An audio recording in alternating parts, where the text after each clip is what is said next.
चल जा।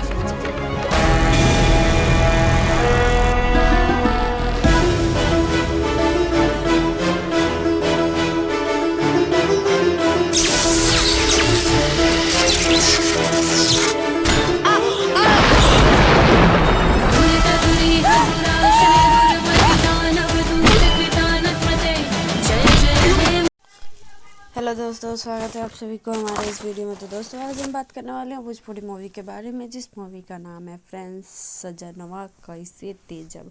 अगर आप रितेश पांडे की फ़ैन हो तो इस वीडियो में तो बने रहिएगा और फॉलो ज़रूर कीजिएगा फ्रेंड्स। ये मूवी बहुत ही ज़्यादा अच्छा और इंटरटेनमेंट घरेलू पारिवारिक मूवी है, जो कि प्रॉपर्टी इकलौती बेटी पर आधारित ये मूवी है। बहुत ही ज़्यादा अच्छी है फ्रेंड्स। प्लीज़ फ्रेंड्स आप लोग मुझे like share comment and follow ज़रूर कीजिए ताकि मैं आगे बढ़ सकूँ friends. Please friends, please please please please please.